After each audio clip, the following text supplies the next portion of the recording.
Y'all, we're doped up on dopamine and no one seems to care about the chokehold effect it has on us. Did you know that social media puts us in the same addictive loop as gambling, drugs, sugar, and even shopping addictions? Dopamine is our new hypothetical drug, and people are spending hours scrolling, fighting over bear cups, buying multiple mystery boxes, jumping on every trend, and doing or looking like everyone else in hopes of getting short-term pleasure, bigger stimulation, maybe to numb our emotions, or just looking for an external reward. Whatever it is keeping us in an addictive reinforcement loop. Not because dopamine is a drug, but because dopamine drives compulsion when overstimulated, and that bitch is definitely overstimulated. Welcome mommies, manifestors, and creators. Today's video is all about, you guessed it, dopamine, and the negative loop that you yourself might be in right now, and what we can do to get out of that negative loop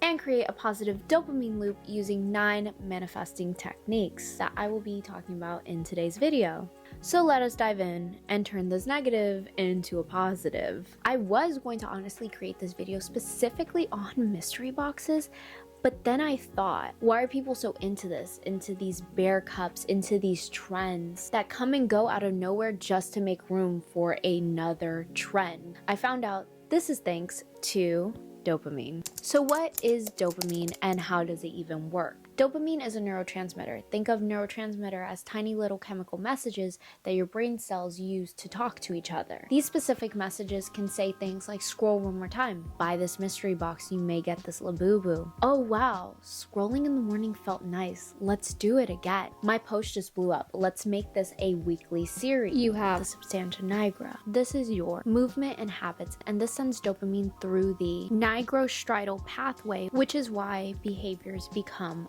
automatic. Habits like scrolling every time you're bored. The other factory is called the ventral tegmental area. VTA for short, but just remember the VMAs because this is your reward and motivation factory. This factory sends dopamine through 3 different pathways. You have the mesolimbic pathway, which gets dopamine through blind boxes, new content, new trends, social validation, and new products. This pathway is kind of like Amazon Prime on cocaine thanks to social media. Then you have the mesocortical pathway, which actually gets split into 2 branches. One goes to the prefrontal cortex and the other one goes to the anterior cingulate cortex. The one that goes to the PFC, this gets triggered from learning something new, which is what you're doing right now, problem solving, setting goals, and clarity. This is what we are trying to trigger with the manifesting techniques. Then you have the same pathway, but to your ACC. This gets delivered dopamine when you see progress, because dopamine actually rises when you see movement towards a goal than when you actually reach the goal. This also gets triggered from emotional meaning or task you actually care about. So what is this addictive or negative loop, and how does it even tie to social media? An addictive or negative loop is a cycle where your brain keeps chasing unpredictable, short-lived external rewards. This loop looks like trigger, action, reward, tolerance, withdrawal, and it just repeats. This loop that a lot of people find themselves in is found in gambling addictions, shopping addictions, social media scrolling, video games, and even blind boxes. The unpredictability of what you will find, see, or win makes dopamine spike because you never know what you're going to get, and your brain absolutely loves this. That is why casinos are so big, why your For You page seems so enchanting. And just to better explain, an example of an addictive negative loop I personally saw myself in was whenever I woke up, used the bathroom, breastfed my baby, or bounced my baby to sleep, I would scroll. My life felt so boring and social media looked so enchanting. Honestly, it really did. So how does dopamine at times affect us in such negative ways, and how do we make it positive? Dopamine is neither good nor bad. The pathway it takes affects the effect. So the 2 most important pathways is your mesolimbic pathway, which is your wanting and craving pathway. Think of it as limbic equals like, and then you have your mesocortical pathway, which is your learning and growth. Think of it like Cortical equals cortex, which equals brain. Okay, I think we're doing good. Mesolimbic is triggered by social media, likes, scrolling, blind boxes, junk food, and plastic surgery fantasies. Social media used to be about connecting, posting the fun parts of your life, looking for community. And now it's filled with scrolling for hours because the algorithm knows what it's doing. The mesolimbic, which I'm going to call the meso-L, before social media was actually triggered by food, sex, status, curiosity, any type of risk, and gossip. Social media has been overworking your meso-L for a while now. And this is because it's actually easier to just activate it in this day and age. Because all it requires is anticipation and curiosity. Also, people are tired. They are tired of being parents, students, workers, or just plain human beings. So they go to social media because, you know what? We deserve it. So what does it matter if we send dopamine through the meso-L after a tough day? And the reason it matters is because a lot of people are on autopilot. And being on autopilot means using your basal ganglia, which is your habit center, instead of the cortex, which then keeps you in this negative loop because you are just sending dopamine through your meso-L. Even though you may be doing something, it requires so little cognitive effort. And the meso-C is literally triggered by learning something new, mastering a skill, reading, exercise, spiritual practices. Meaning, thanks to being on autopilot, that meso-C pathway, it's dusty and it's barely used. Now, I'm not telling you to check your phone. I'm not telling you to delete your apps. And I'm not telling you to not relax. You can still do all these things and still do these manifesting techniques that I'm going to be talking about. But people have excuses. I know I did, and I know I still do. Dopamine that goes through your meso-C reinforces long-term growth instead of short gratification, and reinforces internal reward loops instead of external rewards. And when you disconnect from the outer world and you connect with your mind, body, and spirit, you get to connect with yourself. And that anticipation of becoming better, becoming stronger, understanding yourself more is a dopamine hit in and of itself. So, what is this positive loop, and what are the techniques that will get us there? Negative dopamine loops keep us dysregulated. So to shift to this positive loop, we need to regulate your nervous system, meaning you need to calm down that amygdala, reducing your stress and bringing you out of that flight, fight, or freeze zone. This then activates your PFC and is now predicting your future rewards, which is producing your anticipatory dopamine through the meso-C. And because this dopamine is being created internally, you're reducing that internal conflict and external rewards, which then strengthens your internal reward circuitry, which just means if you keep the cycle up, you will be in that positive loop. That is that little dopamine effect. Not the dopamine effect. I meant to say domino effect. But yeah, that is the positive dopamine effect. Now, every technique I give you is to help regulate your nervous system. And this is the start of that little domino effect I was telling you about. This is the start of getting you out of this negative loop. Now, please take everything I give you as a tool to put in your toolbox. You use it when you need it. And if you don't need it, you don't use it. Okay? Awesome. First one, visualization. Do a vision board. Now, hear me out. I do not care where you get the pictures. I do not care if you fill the board. All you need to do with each picture is put a story behind it. Explain how you got there, what seeing this, what feeling this, what having this means to you. What does it smell like? What does it feel like? What does it look like? Like, other than the picture that you are looking at yourself, what is around you? What is surrounding you? Is there anyone there? Who do you know that's there? Why are they there with you? A vision board will do nothing for your nervous system if there is not feeling behind it. Creating a story activates your prefrontal cortex, which regulates your amygdala, meaning it's helping regulate your nervous system. Honestly, at this point, you're really just tricking your brain, and that is a-okay. Trick your brain into the positives, okay? Second technique, intentions. I'm not talking about, I'll have 10K subscribers in a year. No, no, no, no, no. I know for a fact, we have all probably sat here and said that. I will have this many subscribers in this amount of time. I will do this. I will have this. No, no, no. I'm not talking about that. I am talking about asking yourself, what do you need? How should you feel? What are you becoming? And actually feel it. My intention for today is not to lose my shit because I relax before I react. And today is a great day, no matter what it throws at me. I am calm. Telling yourself, I will stay calm even through the chaos that this world throws at me, is giving your nervous system a script it can rely on, and your nervous system loves it, okay? It is soaking that shit up. It loves it. And it loves the predictability of just in case life starts lifing, it will be okay. Third technique, alignment and detachment. These work hand in hand, okay? Especially in this case. A great way to align and detach at the same time is when you catch yourself in this negative loop, let's say scrolling.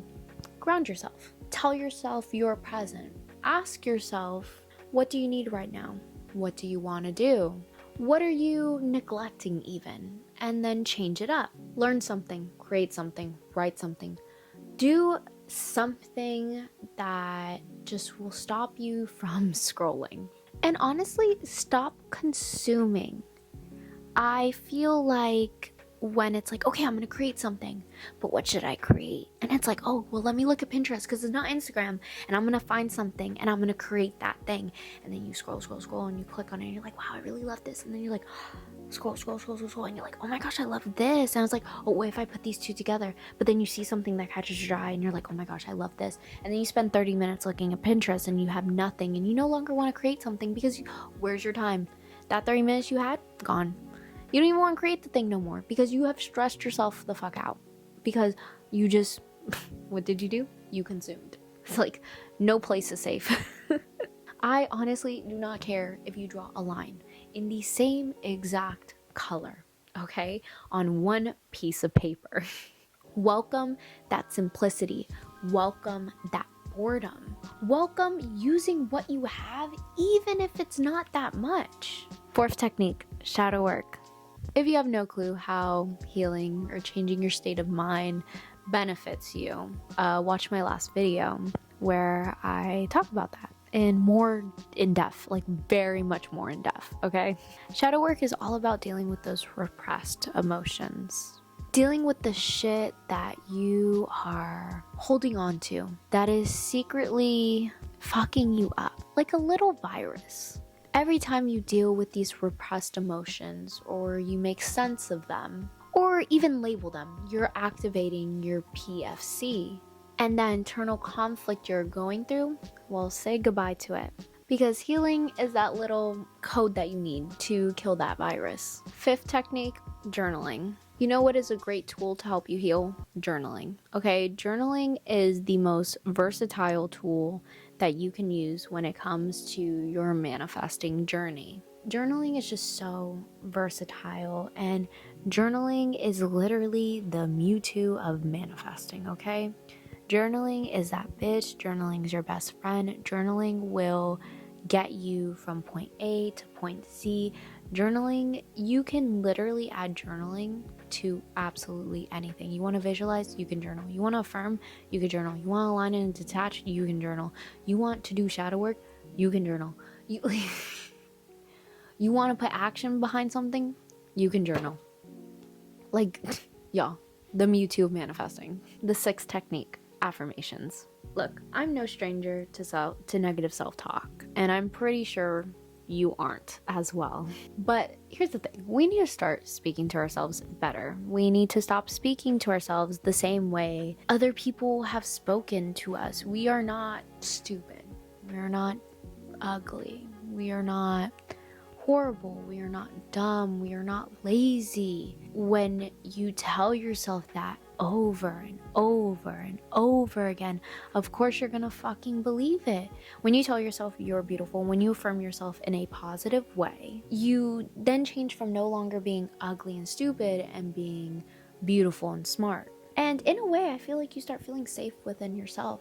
because you're no longer talking to yourself the same way those other people used to talk to you. You're now your safe space. The 7th technique, meditation. When we bring up regulating your nervous system, meditation and breath work are like the main ingredient to this cake. Ready to lose it? Breathe. Instead of scrolling for 5 minutes on Reels, maybe do a 5-minute guided meditation. Want to be on your phone for an hour? Meditate for 10. You may still want to be on your phone later, or you may realize, you know what, actually I wanted to do something and I kind of want to do it now and I have that hour, so let me do it now. Breathwork personally has helped me gain peace and not be so quick to anger, and I'm really grateful for it. And I feel like if you want to be more in tune with yourself, you have to start from the inside out. So meditating and breath work are literally key. Regulating your nervous system, calming down your amygdala, and getting out of that fight, flight, or freeze. Breathe in, breathe out. 8th technique, gratitude. Gratitude is the attitude. Look, I know you've heard 3 things in the morning, 3 things at night, but I want to give you one simple trick. Gratitude journaling. Bringing back that journaling is the Mewtwo of manifesting. You, however you want to think it, thank the world, thank God, thank thank whoever. It's your thing. Do whatever the fuck you want. Not only does gratitude get dopamine flowing, you start believing you deserve those things because your brain fires the same neural circuits as if it already has it. I wish someone told me that it wasn't about intensity, it was about consistency. And when you make something intense, you burn the fuck out, especially when you have a lot on your plate. When you make something consistent, you will consistently start rewiring and changing things and start believing you deserve it.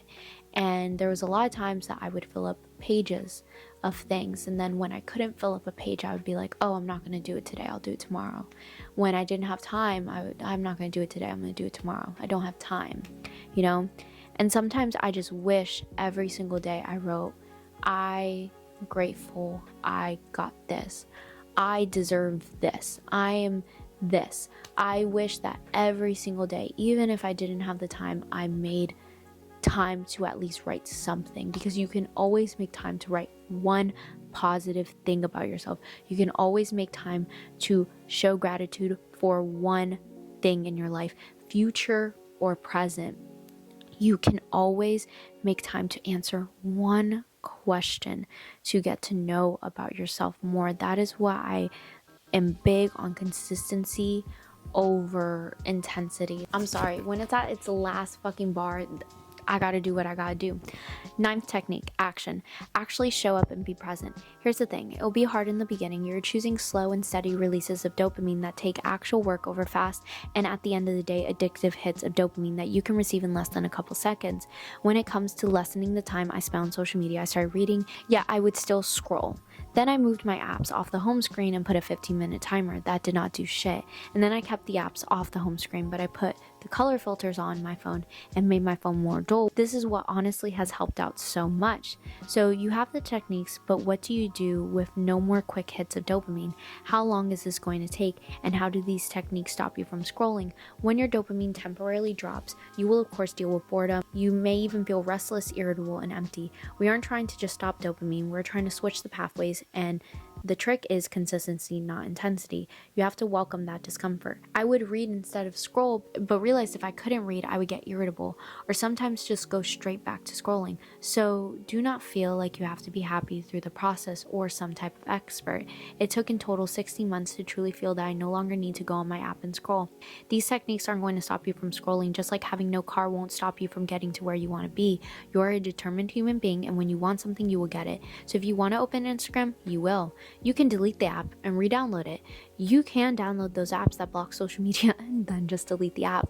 If you want to stop consuming, you will. And these little techniques I gave you will help give you dopamine over time and not feel like you're going cold turkey. Wow, we are finished. How did we like today's video? Y'all, I'm just grateful. Did I even press start? Did I? I did. Okay. What a bitches and hoes. Lord Jesus, that's not what I was gonna say. Y'all, we're doped up on dopamine, and no one seems to care what the fuck.